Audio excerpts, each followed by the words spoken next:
رسول اللہ صلی اللہ علیہ وسلم نے فرمایا لا يدخل الجنت من كان في قلبه مثقال حبۃ خردل من کبر، وہ آدمی جنت میں نہیں جائے گا جس کے دل میں رائی کے دانے جتنا بھی تکبر ہوا۔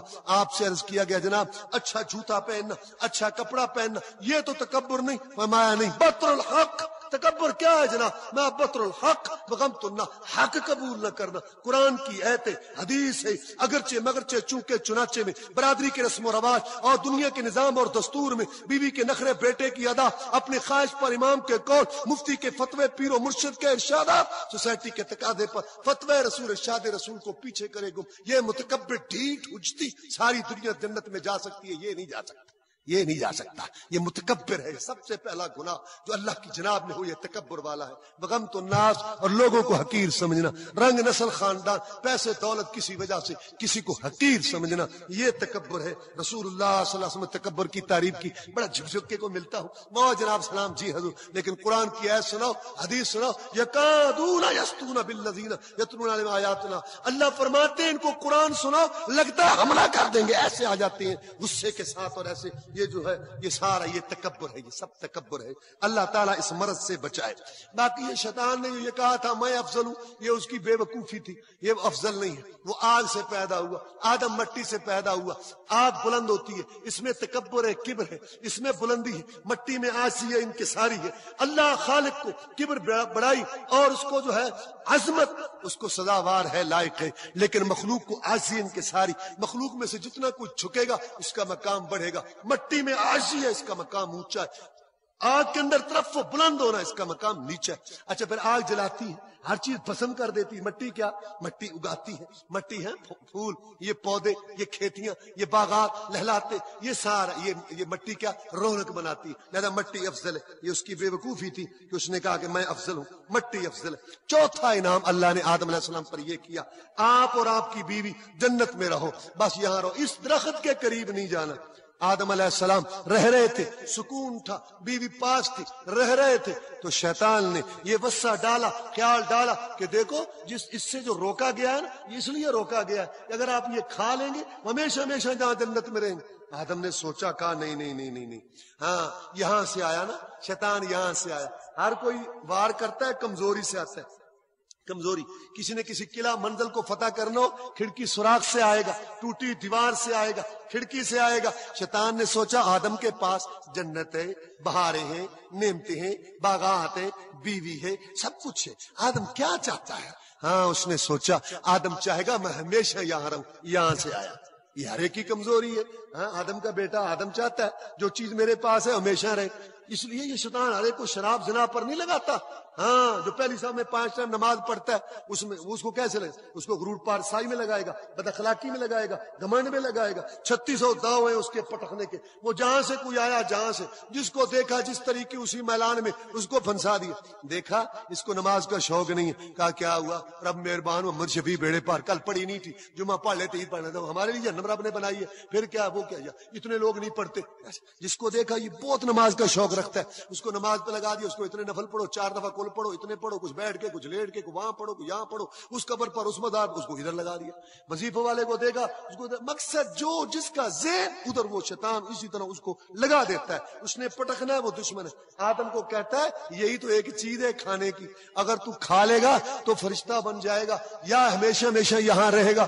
دیکھ یہ بات جو ہے میں تجھے تیری خیر خائی کے لیے کہہ رہا ہوں۔ ابھی آدم سوچ رہا تھا، جھٹ پٹ قسم اٹھا دی، جب قسم اٹھائی بابا پھنس گیا، کیونکہ بابا کے ذہن میں یہ بات نہیں تھی کہ اللہ کا نام لے کے بھی کچھ جھوٹ بولتا ہے، بس دانا کھایا، غلط فہمی سے کھایا، لیکن اس کا نتیجہ نکلا نورانی لباس اتر گئے، رونا دھونا شروع ہو گیا، اور امن سکون کی جگہ مصیبت کا گھر بن گئی۔ اس کا مطلب ہے برائی گناہ اپنا اثر دکھاتی ہے۔ یہ دنیا میں غلطی نہیں، غلطے کریں جان بوجھ کے، رات دن کریں، عقائد کے گناہ، معاملات کے گناہ اور عبادات کے گناہ، سارے گناہ کریں اور پھر کہیں کہ سکون ہو ہمارے گھروں میں، طبیعتوں میں، یہ نہیں ہو سکتا۔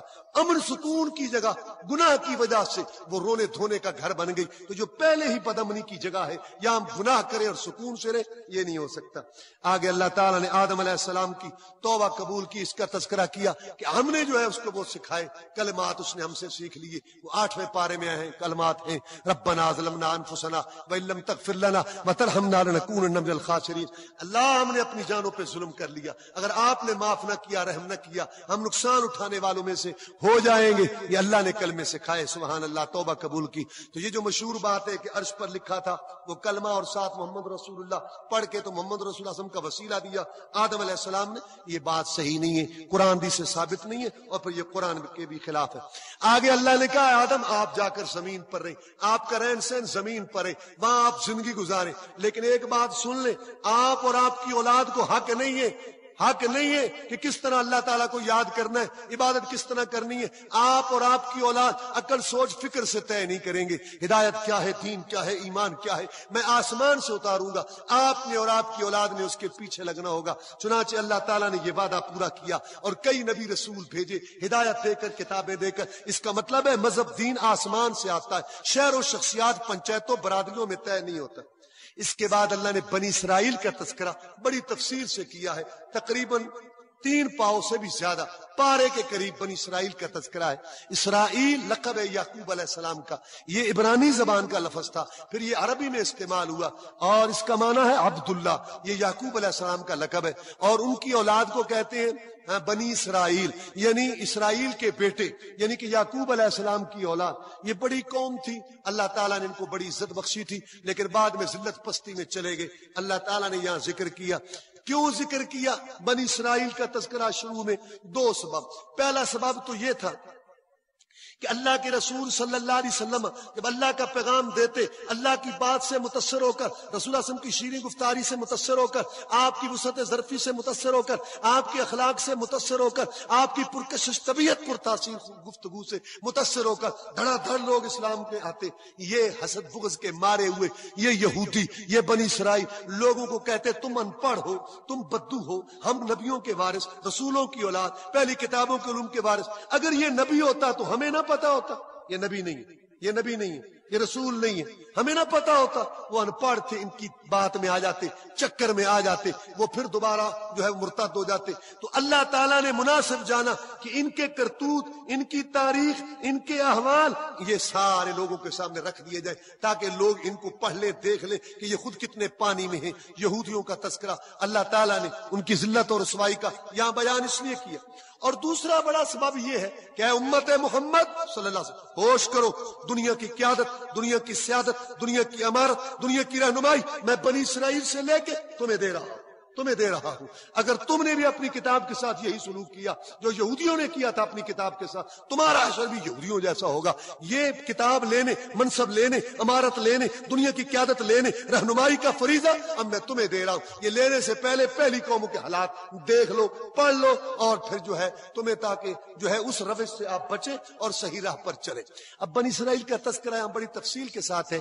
میں اس کو خلاصے کے طور پہ 3 باتیں آپ کے سامنے رکھتا ہوں. پہلی بات اللہ کے احسانات بنی اسرائیل پر, دوسری بات بنی اسرائیل کی کرتوتیں, تیسری بات اللہ تعالیٰ کے عذابات, تاکہ اس روشنی میں ہم اپنے آپ کو دیکھیں اور ہم سمجھیں. اللہ کے ان پر بڑے انعامات تھے. اللہ نے ان کو پوری دنیا پر فضیلت دی تھی اپنے وقت میں. اللہ تعالیٰ نے ان میں نبی بنائے, اللہ نے ان میں بادشاہ بنائے, اللہ نے ان میں کتابیں نازل کی, اللہ نے ان میں بہت نبی بھیجے. اللہ تعالیٰ نے ان کو فرعون سے نجات دی, اللہ نے ان کے لیے سمندر کو خشک کیا, اللہ تعالیٰ نے ان کو من سلوا دیا, اللہ تعالیٰ نے ان کو بادلوں کا سایہ دیا, اللہ تعالیٰ نے ان کو پتھروں سے پانی نکال کے دیا. اللہ تعالیٰ نے ان پر یہ انعامات اور یہ جو ہے تمام فضیلت اور تکریم ان کو دی. اور اللہ تبارک و تعالیٰ نے انہوں نے بچھڑے کی پوجا کی تھی, اللہ نے وہ بھی ان کو معاف کر دی, وہ بھی بات ان کو معاف کر دی. اللہ تعالیٰ نے ان پر اتنے انعامات کیے, اتنے احسانات کیے, لیکن انہوں نے اللہ کی نافرمانیاں کی, اللہ کی نافرمانیاں کی, بہت نافرمانیاں کی. اللہ کے ساتھ کیے ہوئے وعدے جو ہیں وہ انہوں نے توڑے, اور حق کو باطل کے ساتھ گڑمڑ کیا, باطل کو حق کے ساتھ, اور مسئلہ چھپایا. رسول اللہ صلی اللہ علیہ وسلم کی نشانیاں جو پہلی کتابوں میں تھی وہ چھپائیں، اور جو حق کی باتیں تھیں وہ چھپائیں، اور بچھڑے کی پوجا کی، شرک پر لگے۔ اور پھر اللہ تبارک و تعالیٰ نے ان کو کہا شہر میں داخل ہو استغفار کرتے ہوئے، یہ وہاں گندم کا مطالبہ کرتے ہوئے، اور گندم کی بات ہٹ دھرمی جو ہے اس کا مظاہرہ کیا۔ پھر اللہ نے من سلوا دیا تھا، اللہ نے نعمتیں دی تھی کہ لگے نہیں پیاز چاہیے ہمیں، جو ہے لہسن چاہیے، میں ادنا چیز کا مطالبہ کیا۔ پھر انہوں نے ہٹ دھرمی دکھائی گائے کے واقعہ میں، اللہ نے کہا گائے ذبح کرو، کہتے ہیں گائے کیسی ہو، اس کا رنگ کیسا ہو، وہ کیسی رہا، یہ حجتیں کرنے والے۔ اور پھر اپنی کتاب میں تعریف کی، ان کے الفاظ بھی بدلے، معنی بھی بدلے۔ علماء جو تھے فویل للذین یکتبون الکتاب بأیدیہم